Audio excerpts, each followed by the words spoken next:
40টা দিন।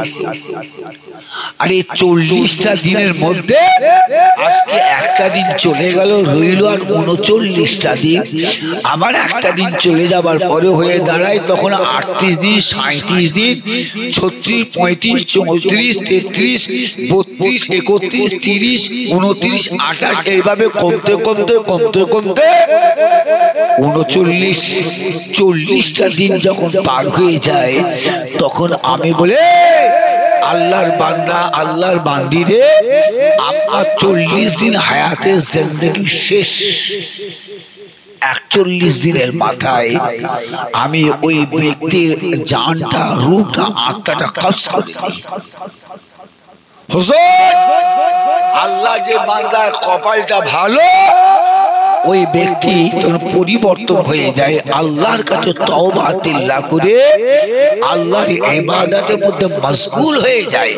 আর যার নসিবটা খারাপ, সে আমার কথা শোনে নেই, সে তখন নামাজও পড়ে নাই, শেষ মুহূর্তে রোজা তাসবিহ তিলাওয়াত কিছুই করে নাই, তখন সে বেনামাজি অবস্থায় তার মৃত্যুবরণ করে নেয়। আল্লাহ পাক আমাদের সবাইকে হেফাজত করে, বলুন আল্লাহুম্মা আমিন। আরো জোরে সরে বলুন আল্লাহুম্মা আমিন।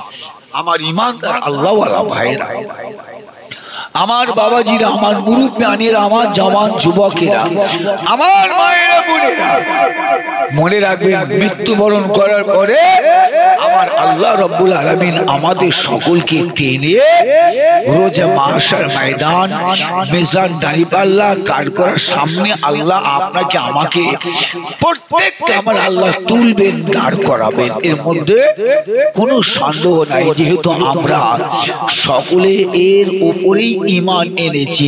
আমানতু বিল্লাহি ওয়া মালাইকাতিহি ওয়া কুতুবিহি ওয়া রাসূলিহি ওয়াল ইয়াউমিল আখির ওয়াল কদরি খাইরি ওয়া শাররি মিনাল্লাহি তাআলা ওয়াল বাস বাদাল মাউত। কি ভাইজান কথা বলুন, আমরা এর উপর ঈমান আনি না? আল্লাহর ফেরেশতাদের উপর ঈমান এনেছি, আল্লাহর কিতাবের উপর ঈমান এনেছি, নবীদের উপর ঈমান এনেছি, যে আখিরাতের উপর ঈমান এনেছি, আপনার আমার মৃত্যুবরণ হবে এর উপরে ঈমান এনেছি। মরার পরে আবার পুনরায় আল্লাহ পাক কিয়ামতের ময়দানে তুলবেন, যে এর উপরে আমরা সব ঈমান এনেছি বলে তাই আমাদের বলা হয় ঈমানদার, তাই আমাদের বলা হয় মুসলমান। কি বাবাজি, আমরা এর উপরে ঈমান এনেছি বলে, বিশ্বাস করেছি বলে তাই আমাদের বলা হয় ঈমানদার, তাই আমাদের বলা হয় মুসলমান, মুমিন। কি বাবাজি কথা বলতে ঠিক? আমার ঈমানদার আল্লাহওয়ালা ভাইয়েরা, আমার বাবাজিরা, আমার মুরব্বীরা, আমার জওয়ান যুবকেরা, মনে রাখবেন কাঠগড়ার সামনে আমাদের সকলকে আল্লাহ পাক তুলবেন, দাঁড় করাবেন। সেই দিনটা বাবাজি বলুন আমাদের ভাবনার বিষয় আছে না নাই? সেই দিনটা আমাদের সকলকে স্মরণে রাখতে হবে না, হবে না? যে মুসলিম জাহানের মনে রাখবেন বড় সাহাবা, আউয়ালুল খুলাফা, তাজুল উলামা হযরত সাইয়্যিদনা আবু বকর সিদ্দিক রাদিয়াল্লাহু তাআলা হুজুরের খিলাফতের যুগে হুজুর আমার 1 তারিখে রাত্রি বেলা একটা চেরাগ আলো লাইট জ্বালিয়ে হুজুর আমার বসে বসে বসে বসে হিসাব করতে, হিসাব কত ভালো করে হিসাব করেন। এমন সময় দেখা যায় হুজুরের বাড়িতে একজন মেহমান এসে হাজির। এসে মেহমান সালাম দিলেন, আসসালামু আলাইকুম ইয়া আমিরুল মুমিনিন খলিফাতুল মুসলিমিন। আবু বকর সিদ্দিক হুজুর বাড়ির মেহমানের সালামের জবাব দিলেন। জবাব দেওয়ার সাথে সাথে হুজুর করেছে কি জানেন, যে লাইট, চেরাগ লাইটটা জ্বালিয়ে হুজুর হিসেব করছিলেন। হুজুর আমার ওই লাইট বাতিটা নিভিয়ে দিলেন, ঘরটা অন্ধকার, লাইটটা নিভিয়ে দিলেন, বন্ধ করে দিলেন, বাড়ির রুম ঘরটা অন্ধকার। পাশে আর একটা নিবানো বাতি ছিল। হুজরামা সেই বাতিটাকে জ্বালালেন। বাতিটা হুজুরের বাড়ির মেহমান বলতে লেগেছে, হুজুর বেয়াদবি মাফ করেন হুজুর, হুজুর আপনি লাইট জ্বালিয়েছিলেন, হুজুর লাইটটাকে নিভিয়ে দিলেন, আর যে নিবানো বাতি ওটাকে জ্বালানো হুজুর, বাতি যখন জ্বালাবারই তো দরকার প্রয়োজন, তো হুজুর বাতি নিবালেন কেন? বাতি জ্বলছিল। এখন আপনারা বলেন, আমাদের সমাজে কোনো ব্যক্তি যদি লাইট জ্বলছে জ্বালানোর বাতিটাকে নিভিয়ে দিয়ে পরে যদি নিবানো বাতিটাকে জ্বালায়, বলতে পারবেন আমাদের সমাজ থেকে ওই ব্যক্তিটাকে কি উপাধি দেবে, কি পুরস্কার দেবে? ওই ব্যক্তিটাকে পুরস্কার এটাই দেবে যে পাগল। কি ভাই কথা বল নাকি? পাগল বলবে। এখন আপনারা বলুন, সাইয়েদনা আবু বকর সিদ্দিক হুজুর কি পাগল ছিলেন? নাউজুবিল্লাহ। কত বিচক্ষণ মানুষ, কত সজাগ মানুষ ছিলেন আপনাদের জানা আছে। আর আমার আল্লাহ আবু বকর সিদ্দিক হুজুরকে আমার রাসূলুল্লাহর বড় বড় সাহাবা, মনে রাখবেন, এমনি করেন, এমনি করেন নাই। একটা দিকে হযরতে আবু বকর সিদ্দিক রাদিয়াল্লাহু তাআলা আনহু হুজুর আমার একটা স্বপ্ন দেখলেন, খাব দেখলেন। কি স্বপ্ন? যে আসমান থেকে চাঁদ নেমে এসে আবু বকর সিদ্দিক হুজুরের কাছে হাজির। আবু বকর সিদ্দিক হুজুর চাঁদটাকে নিয়ে কম্বলের মধ্যে ভরে দিয়ে ঘুমটা হুজুর ভেঙে গেল। চিন্তা করতে লাগলেন, তাই তো আমি এরকম একটা স্বপ্ন দেখলাম কেন? এই স্বপ্নের তাবিরটা কি? স্বপ্নের মানেটা কি? আমি আবু বকর দেখলাম যে আসমান থেকে চাঁদ নেমে এসে আমি আবু বকরের হাতে এসে হাজির হয়ে গেল, আর আমি আবু বকর সেই চাঁদটা হাতে করে নিয়ে আমি আমার কম্বলের মধ্যে ভরে লম্বা হয়ে শুয়ে পড়লাম। চিন্তিত মতে, তাই তো এরকম স্বপ্ন দেখলাম কেন? হুজুর আমার চললেন কোথায়? একজন পাদুরির কাছে গিয়ে হাজির। পাদুরিকে কি বলে? পাদুরি বলতে পারেন, আমি এরকম একটা স্বপ্ন দেখলাম কেন? কি স্বপ্ন দেখেছো বাবা যুবক? আমি স্বপ্ন দেখলাম যে আকাশে চাঁদ নেবে, আমি আবু বকর আমার কাছে এসে হাজির, আর আমি সেই চাঁদটাকে নিয়ে কম্বলের মধ্যে নিয়ে লম্বা হয়ে শুয়ে পড়েছি। সঙ্গে সঙ্গে পাদুরি বলেছে, বাবা যুবক বলো, সত্য সত্যি কি তুমি স্বপ্ন দেখেছ? বলে হ্যাঁ, আমি এই স্বপ্ন সত্য সত্যি দেখেছি। পাদুরি বলে, যুবক বলো, সত্য করে বলো, তোমার নাম কি আবু বকর? কথা বুঝাছে নাই? পাদুরি বলছে, বাবা যুবক বলো, তোমার নাম কি আবু বকর? হুজুর তখন জবাব দিয়েছিলেন যে হ্যাঁ, আমার নাম আবু বকর। তুমি কি কুরাইশ গোত্রের সন্তান? বলে হ্যাঁ, আমি কুরাইশ গোত্রের সন্তান। বাবা ছেলে, তোমার বাড়ি কি আরব ভূমিতে? বলে হ্যাঁ, আমার বাড়ি হলো আরব ভূমিতে। আবু বকর সিদ্দিক হুজুর জিজ্ঞাসা করেন, এই পাদুরি, আপনি আমার পরিচয় জানলেন কি করে? আমি তো আপনার সঙ্গে কথা বলছি, আপনাকে তো আমি আমার পরিচয় দিই নাই, আমার কোথায় বাড়ি, জন্মভূমি কোথায়, আমার নাম কি, এটা তো আমি আপনাকে বলিনি, আপনি জানলেন কি করে? পাদুরি সেই সময় আবু বকর সিদ্দিক হুজুরকে উত্তর দিন, জবাব দিলেন, গে বাবা আবু বকর শোনো, আবু বকর শোনো, আমি পাদুরি তাওরাত ইনজিল জব্বর এই কিতাবে আমি পাদুরি দেখেছি। তাওরাত ইনজিল জব্বর কিতাবে আমি পাদুরি দেখেছি যে আখেরি নবী, শেষ নবী যখন আবির্ভাব হবার আগে আসমান থেকে চাঁদ নেমে আসবে, আর যে ব্যক্তি স্বপ্ন দেখবেন এটা, তার নাম হবে আবু বকর। আর যিনি এই স্বপ্নটা দেখবেন তিনি হবেন মুসলিম জাহানের প্রধান খলিফা, মুহাম্মদ সাল্লাল্লাহু আলাইহি ওয়াসাল্লামের 1 নম্বর খলিফা হবে। আমি পাদুরি এই ঘটনাটা তাওরাত ইনজিল কিতাবে আমি দেখেছি। জোরে বলা যাবে না? আর একটু জোরে বলা যাবে না?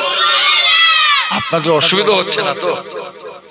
এই দেখেন বাবা, যদি আপনাদের অসুবিধা হয় আমাকে বলেন। এমনি বাবাজি ঠান্ডার সময় আল্লাহ পাকের রহমত, ঠান্ডাটা পড়েছে কি বাবাজি, পড়ে নাই? এখন ঠান্ডা চলছে, ভালোই ঠান্ডা চলছে। আপনারা যেমন চাদর জড়িয়ে, সোয়েটার জড়িয়ে বসে আছেন, শাল জড়িয়ে বসে আছেন না, আমিও দেখেন সোয়েটার জড়িয়ে আমিও কিন্তু বসে আছি। আমার ইমানদার আল্লাহওয়ালা ভাইয়েরা, আমার বাবাজিরা, আমার মুরব্বিয়ানেরা, আমার জওয়ান যুবকেরা, আমার মা বাদুরি ওই সময় বলে যে আবু বকর শিগগিরই করে চলে যাও, বিশ্বনবী মুহাম্মদ সাল্লাল্লাহু আলাইহি ওয়াসাল্লাম ঈমানের দাওয়াত, কলেমার দাওয়াত দেয়, আপনি তাড়াতাড়ি গিয়ে মুহাম্মাদের কাছে কলেমা পড়ে মুসলমান হয়ে যান, আপনি হবেন মুহাম্মদ সাল্লাল্লাহু আলাইহি ওয়াসাল্লামের প্রধান খলিফা। কথা বোঝা আসে নাই? তা মুসলিম জাহানের প্রধান খলিফা হযরত আবু বকর সিদ্দিক রাদিয়াল্লাহু তাআলা হুজুরকে জিজ্ঞাসা করলেন, বাড়ির মেহমান হুজুর, ইয়াদি মাফ করেন হুজুর, বাতি যখন জ্বালানোর প্রয়োজন তো বাতি তো জ্বলছিল হুজুর, নিবালেন কেন? নিবালেন কেন? আবু বকর সিদ্দিক হুজুর আমার বলেছিলেন, আমার বাড়ির মেহমান, ও বাবা বাড়ি মেহমান, শুনে রাখো, শুনে রাখো, শুনে রাখো, আমি আবু বকর মুসলিম জাহানের প্রধান খলিফা। ও আমার বাড়ি মেহমান, আমি আবু বকর মুসলমানদের প্রধান খলিফা। আমি আবু বকরের কাছে সর্বসাধারণ মানুষের জিনিসটা বাইতুল মাল, আমি আবু বকরের কাছে সংরক্ষিত। আমি আবু বকর যে আলো লাইটটা জ্বালিয়ে বসে বসে বসে বসে হিসাব করছিলাম, ওইটা হলো বাইতুল মালের হিসাব।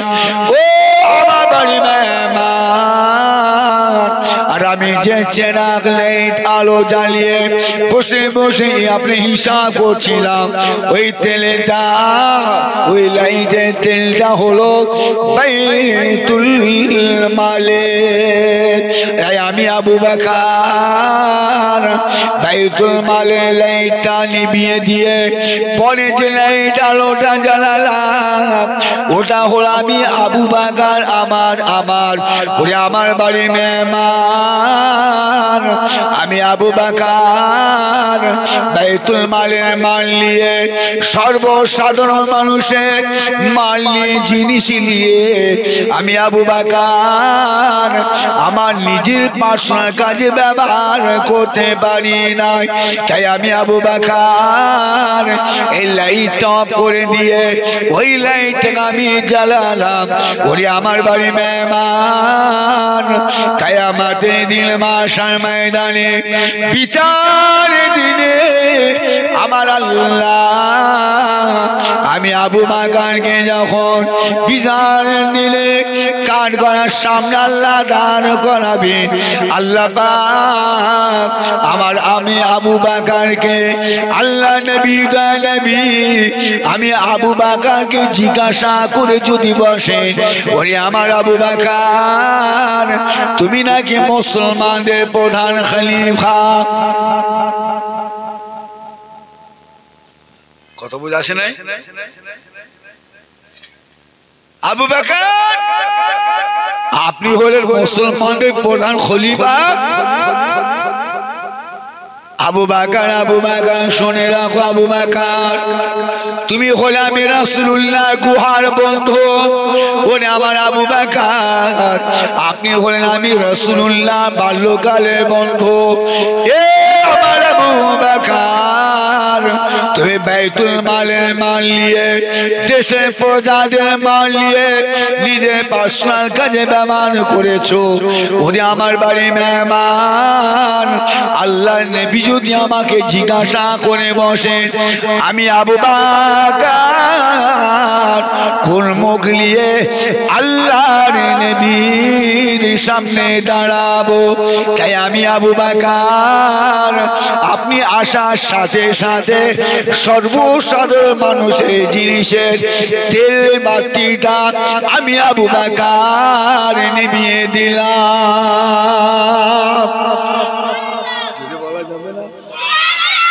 কি গো বলুন তো দেখি, আবু বকর সিদ্দিক হুজুরের কাছে কি ছিল যে সাইয়েদনা আবু বকর সিদ্দিক হুজুরের কাছে কি ছিল? জান্নাত বেহেশতের সার্টিফিকেট। কথা বল না, আবু বকর সিদ্দিক হুজুরের কাছে জান্নাতের সার্টিফিকেট ছিল।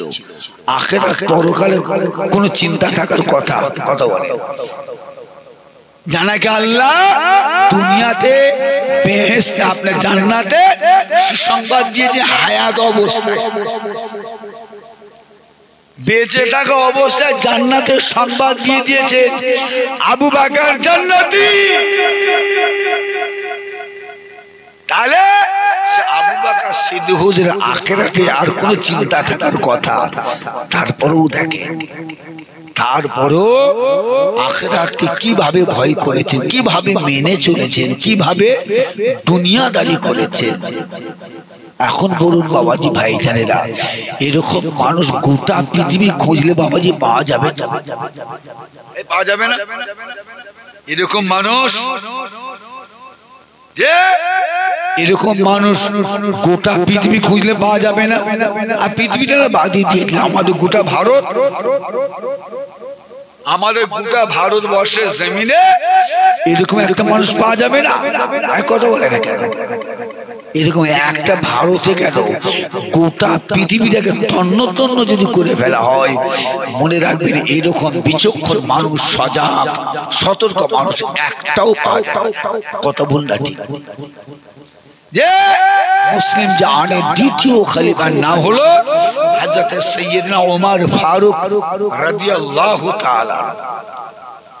হুজুরের খিলাফতের যুগে হুজুরের বিবি সাহেবা হুজুরকে বলে বসলেন, আয় আমিরুল মুমিনিন খলিফাতুল মুসলিমিন হুজুর, কালকে ঈদের দিন হুজুর, আগামীকাল ঈদের দিন পাশের মানুষের বাড়ির মানুষেরা তারা তাদের ছেলে মেয়েদের নতুন ঈদের পোশাক কিনে নিয়ে এসেছে হুজুর। তাদের সন্তানের সকালবেলায় ঈদের নতুন পোশাক পরে ঈদগাহ ময়দানে যাবে ঈদের নামাজ পড়তে। তো হুজুর আপনি বাজারে যান, বাজারে গিয়ে আপনি আপনার ছেলে মেয়েদের ঈদের পোশাক কিনে নিয়ে আসুন, কিনে নিয়ে আসুন। হযরত সাইয়েদনা ওমর ফারুক রাদিয়াল্লাহু তাআলা আনহু হুজুর আমার বলেছিলেন, আয় আমার বিবি সাহেবা রে, ছেলে মেয়েদের ঈদের পোশাক কেনার মতন অতটুকু অর্থ আমার কাছে নাই, আমার কাছে নাই। বিবি সাহেবা বলেন, হুজুর বাইতুল মালের ভান্ডারের চাবি জানার কাছে হযরত আবু উবাইদা রাদিয়াল্লাহু তাআলা হুজুরকে বলে, হুজুর আপনি অগ্রিম 1 মাসের মাইনে নেন, ওই মাইনে নিয়ে বাজারে গিয়ে নতুন পোশাক ছেলেদের কিনে নিয়ে আসেন, কালকে ঈদ। বিবি সাহেবার কথা মতন হযরত ওমর ফারুক রাদিয়াল্লাহু তাআলা আনহু চিঠি লিখলেন, আয় আবু উবাইদা, আমি আমিরুল মুমিনিন খলিফাতুল মুসলিমিন, আমি ওমর ফারুক বলছি, কালকে ঈদের পাশের বাড়ির মানুষেরা তারা তাদের বাচ্চাদের ঈদের নতুন পোশাক কিনে নিয়ে এসেছে। আমি ওমর, আমার ছেলে মেয়েদের নতুন পোশাক কেনার মতো অর্থ আমার কাছে নাই, তাই আমি ওমর ফারুক বাধ্য হয়ে আপনার কাছে চিঠি লিখেছি যে আমাকে 1 মাসের অগ্রিম মাইনে যেন দেওয়া হয়, যে মাইনেটা নিয়ে আমি ওমর আমি আমার ছেলে মেয়েদের ঈদের পোশাক খরিদ করব। কথা বুঝে আসে নাই? হুজুর চিঠি লিখে পাঠিয়ে দিলেন। আবু উবাইদা রাদিয়াল্লাহু তাআলা আনহু হুজুর আমার চিঠিটা পড়তে লাগলেন, পড়ছেন, আর এদিকে দেখা যায় আবু উবাইদা হুজুর চোখ দিয়ে পানি, চোখ দিয়ে পানি। হুজুর চিন্তা করছেন, কাঁদছেন, আরে মুসলিম জাহানের এত বড় খলিফা, মুসলিম জাহানের এত বড় খলিফা জানার আঙ্গুলের ইশারাতে গোটা পৃথিবীর অর্ধেক পৃথিবী উঠা বসা করে। এইরকম একটা মানুষের আর্থিক অবস্থা, এই অবস্থা যে সামান্য ছেলে মেয়েদের ঈদের পোশাক কিনবেন অতটুকু অর্থ তার কাছে নাই, তাই তিনি বাধ্য হয়ে আমার কাছে চিঠি লিখেছে।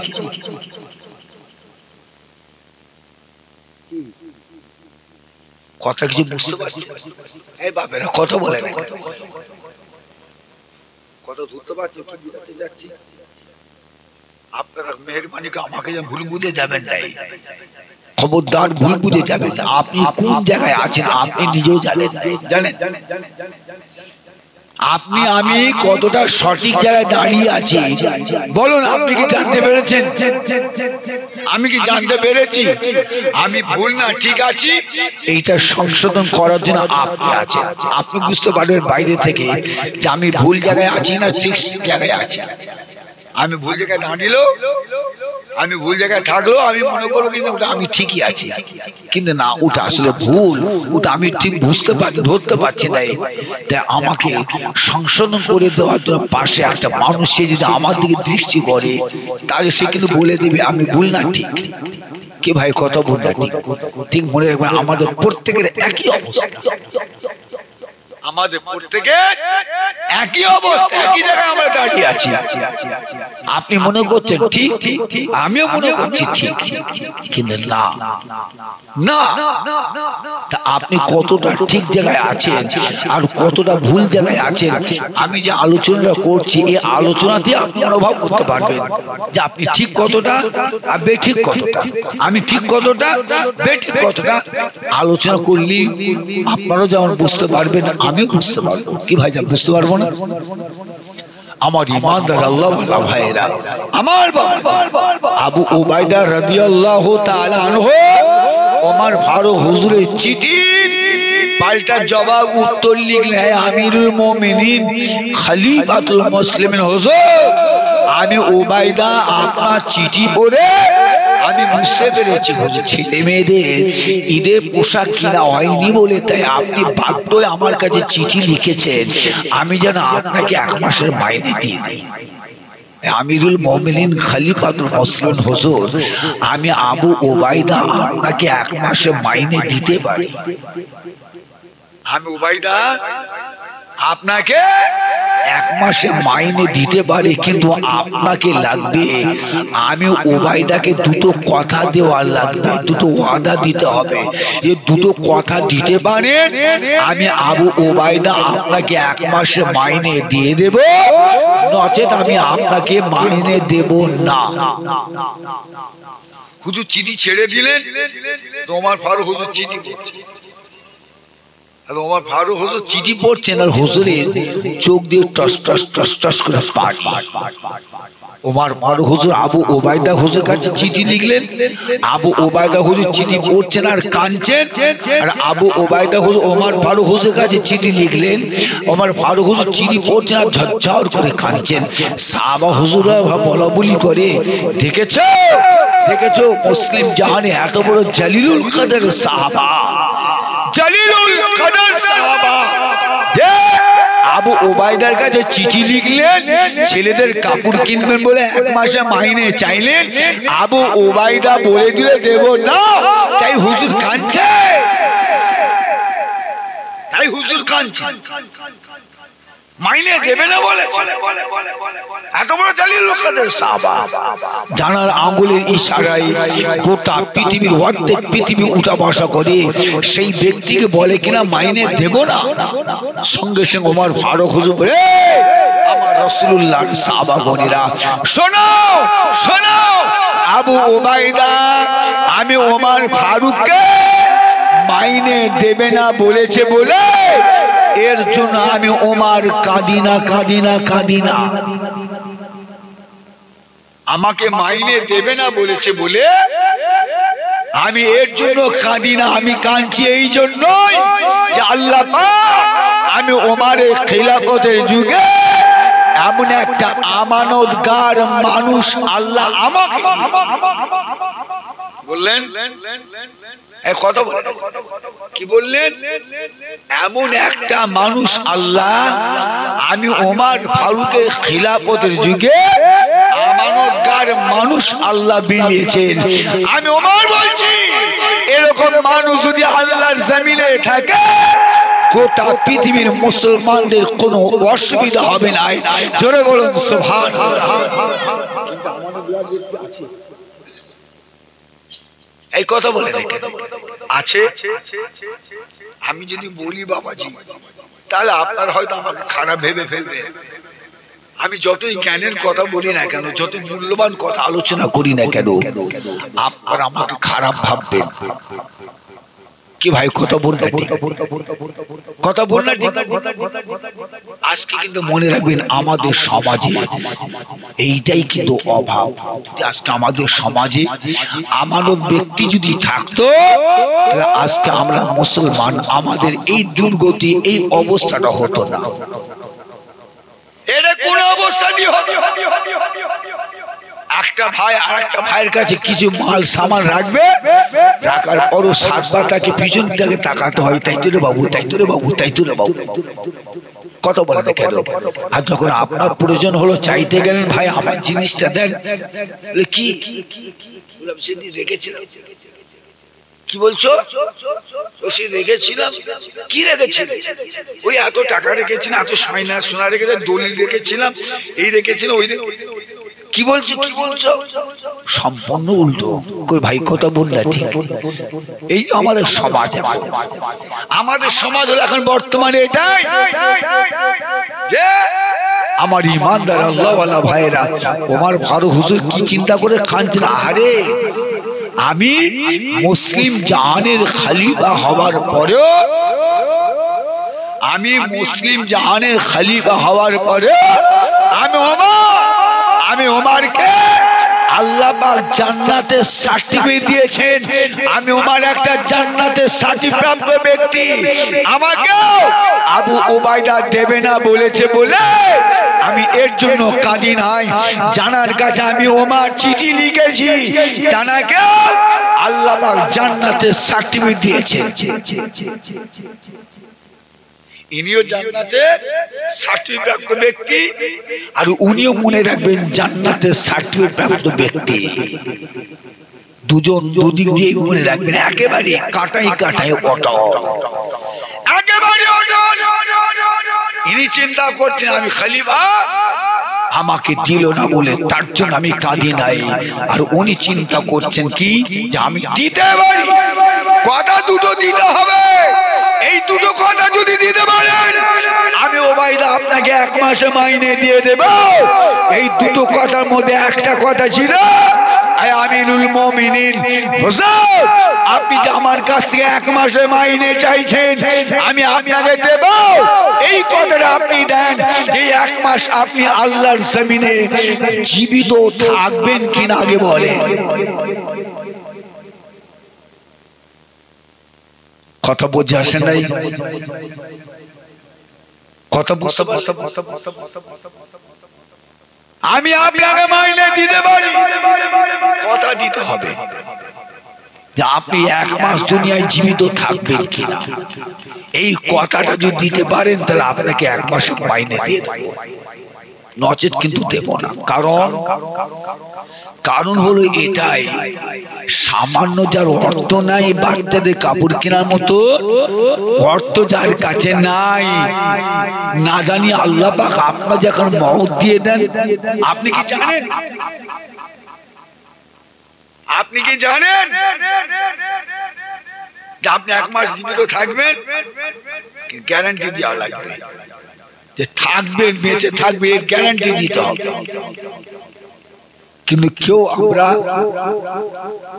আমরা কেউ গ্যারান্টি দিয়ে বুক ঠেপে বলতে পারবো না চাপড়ে যে কালকে সকালবেলা সূর্যের মুখ দেখতে পাবো। কি ভাই কথা বলতে ঠিক পারবেন? এরকম সাহস আছে না, কারণ না জানি কার মৃত্যুর 40 দিন আগে ওই গাছের নামের পাতাটা খসে পড়ে গিয়েছে।